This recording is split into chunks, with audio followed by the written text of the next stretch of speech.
জীবনে পাওয়া না পাওয়ার হিসেবটা ঠিক যখন থেকে বাদ দিয়েছি ঠিক তখন থেকেই আমি একজন সুখী মানুষ। তো হ্যালো এভরিওয়ান, আসসালামু আলাইকুম। কেমন আছেন সবাই? আশা করছি আল্লাহর অশেষ রহমতে সবাই ভালো আছেন। তো এই তো বিয়ের 5 বছর পর স্বামী সন্তান সহ এবং পরিবারের সবাই মিলে যাচ্ছি মামার বাড়িতে। যেহেতু মামার বাড়িতে যাব সেহেতু বাসায় একটু প্রিপারেশন আছে, সেজন্য আগের দিন থেকে একটু রান্না বান্না সবকিছু প্রিপারেশন নিয়ে রাখতেছিলাম। যেহেতু আমাদের অনেক দূরে যেতে হবে, যেদিন যাব সেদিন আর সময় পাবো না, আর সেজন্যই আগের দিন হচ্ছে একটু বেশি করে রান্না করে রাখতেছিলাম। আর এখানে আজকে আমি বিরিয়ানি রান্না করতেছিলাম। যেহেতু 2 দিনের জন্য রান্না করতেছি তাই ভেবেছিলাম একটু বেশি করেই রান্না করব, কিন্তু ফ্রিজ খুলে আমি তো পুরাই অবাক হয়ে গেছি। ফ্রিজে দেখি যে একটুও মাংস নাই, জাস্ট অল্প একটু মাংস আছে। এটুকু দিয়ে আসলে বিরিয়ানি রান্না করলে একদমই ভালো লাগবে না খেতে। তো কি আর করা, আগে যেহেতু প্ল্যান করেই ফেলছি, সবকিছু রেডি করে ফেলছি, এজন্য আর কি রান্নাটা বসিয়ে দিলাম, যেটা ছিল সেটা দিয়েই। যাই হোক, আমি সবসময় বিরিয়ানি রান্না করতে গেলে মাংসটা আগে থেকে মেরিনেট করে রাখি। আর এই তো বিরিয়ানি রান্না করার জন্য মাংসটা এখানে কষিয়ে নামিয়ে নিলাম, এরপর হচ্ছে চাউলটা ভেজে নিব।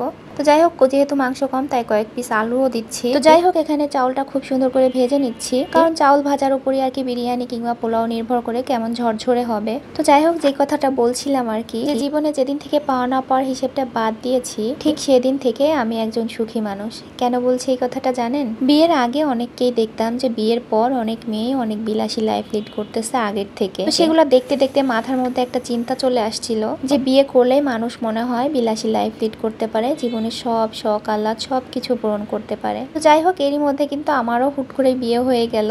আর বিয়ের পর আমি তো ওই টাইপের চিন্তা ভাবনা ছিল, কিন্তু যখন দেখলাম যে আমার চিন্তার সাথে আসলে কোনো কিছুই ম্যাচ করতেছে না, ঠিক তখন থেকে আমি নিজেকে অসুখী মনে করতে লাগলাম।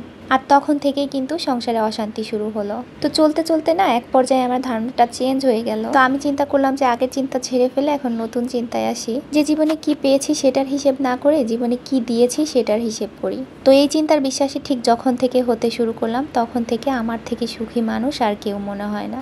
মানে আমার নিজেকে নিজের কাছে অনেক বেশি সুখী মানুষ মনে হয়। আসলে এই জীবনে যার যত বেশি চাহিদা থাকবে সে ততটাই বেশি অসুখী হবে। জীবন থেকে যতটা সম্ভব চাহিদা আশা আকাঙ্ক্ষা কমিয়ে ফেলতে হবে, তাহলেই আপনার জীবনটা অনেক সুন্দর হবে। দেখবেন আপনার সাধ্যের মধ্যে যদি আপনার চাহিদাটুকু সীমাবদ্ধ থাকে তাহলে আপনি সবার থেকে সুখী মানুষ হতে পারবেন।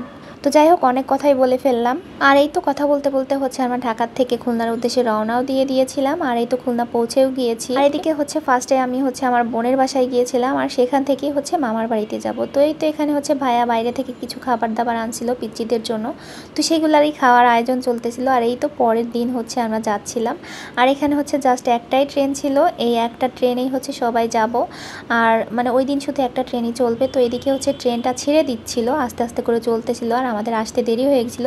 তো আমরা হচ্ছে দৌড়ায় দৌড়ায় আসতেছিলাম। আর পরিবারের সবাই মিলে ট্রেনে করে কোথাও যাওয়া জাস্ট মানে অসাধারণ লাগে। আমার কাছে বেশ ভালো লেগেছিল এই ট্রেন জার্নিটা। অনেকদিন পর মামার বাড়ির সবার সাথে দেখা হবে। মামা তো ভাই বোন অনেকগুলো আছে, ছোটবেলায় তাদের সাথে অনেক আনন্দ করতাম।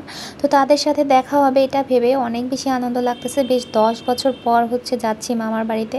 আর এই যে দেখেন, এই দিন ছিল হচ্ছে 19 তারিখ, মানে কারফিউর মধ্যে। তো এরই মধ্যে হচ্ছে আমরা চলে যাচ্ছি, এখন হচ্ছে খুলনা থেকে যশোর যাচ্ছি। তো যাই হোক, আমরা যাচ্ছি হচ্ছে মামাতো ভাইয়ের বিয়েতে। তো বিয়ের ভিডিও ইনশাল্লাহ নেক্সট ভিডিওতে শেয়ার করব। সবাই ভালো থাকবেন।